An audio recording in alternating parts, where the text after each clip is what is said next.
here's our catch for March 1st, 2013. You can see here we have one sauger, one walleye, one perch, and one crappie. And then we have 24 white bass. And a couple of them are just pigs.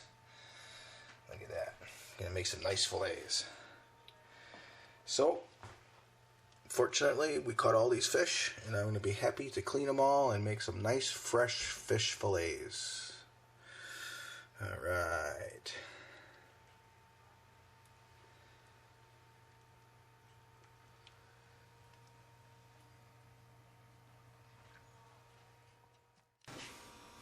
Alright, this is a medium-sized white bass. I'm going to show you how I fillet it. So, a very sharp knife. I like this new Rapala knife. It holds a real sharp edge, sharper than the old steel blades. This new steel is really nice. I'll just insert it into the top of the back. And I just take my time. Even though I got 24 of these things to clean, I'm still going to take my time. I come all the way back here.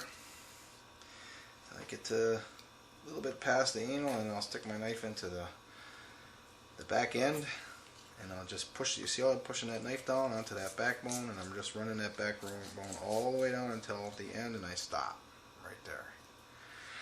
And you'll see why in a minute. And then I'll come down along the back of the gill plate, and I'll take my knife very carefully, and I'll follow that backbone down to the rib cage. Once I get to the rib cage, I'll bring my knife forward, and I'll just follow that rib cage right down. See that? And there's not a lot of meat right there by the rib cage, so don't worry if you mess up a little bit. And just bring her down. See, now I got that separated from the fish. Now what I'm going to leave it right on the fish. I'm coming forward. I'm just going to use that fish to hold as I strip the meat from the skin. Gently, carefully. Again, I like to go slow. There's you got the finished product.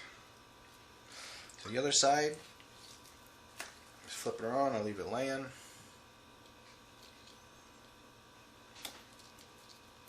Again, right on down the top fins here. When I get about to there, I'll slice it all the way through. See that? And again, I'll hug that backbone all the way down to the end. Behind the gill plate. Up around. Slow. I got a real sharp knife, so you got to be careful with sharp knives too. They can cut you just as easy to cut the fish. So slow and careful. This is part of fishing, so you want to enjoy this. Okay, I flipped it around. See how I'm following that rib cage down.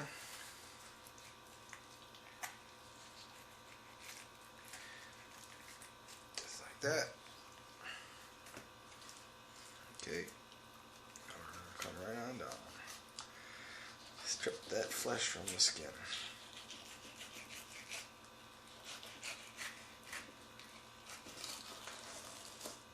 There you go. Look at that. Ain't that nice? White bass has got a delicate flesh. It tastes really good.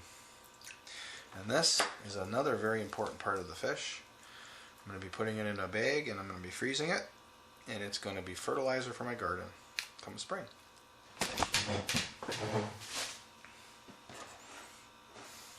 Okay, try that again. Look at this. These are the biggest four of the batch. Now that is a very respectable white bass.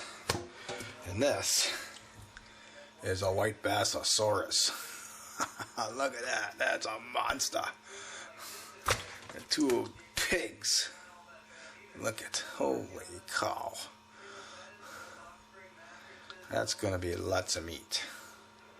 Thick fillets. Alright. Some full fillets. And I'm going to show you one of my tricks to get the blood and the fat out of the fish. So I just got some really cold water here. And I'm going to just cover the fish with the water. Just like that. Look at that, isn't that nice? Look at that nice thick fillet. Holy cow. That's a monster fillet. I'll turn some lights on here.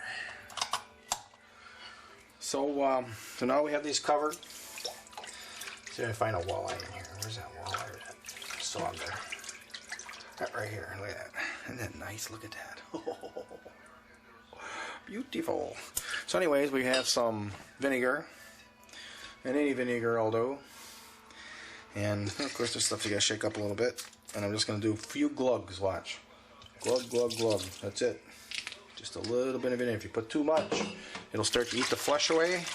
And if you leave it too long, it'll start to eat the flesh away. So what we're doing is we're gonna be allowing this to soak for 3 or 4 minutes. And what's gonna happen is it's gonna draw the blood and the fat out of the flesh. And that's going to lessen the fishy taste of these white bass. Beautiful white bass. Look at that. Ooh.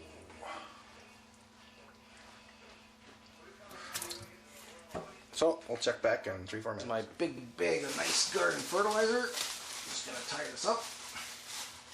And I gotta make some room in the freezer, which we have been doing because it's gonna replace some of the venison we've been eating from the deer I shot last fall. So that is our garden fertilizer for 2013. I'm gonna put it in the freezer. And I'm going to be burying it in April and May, in a few short months.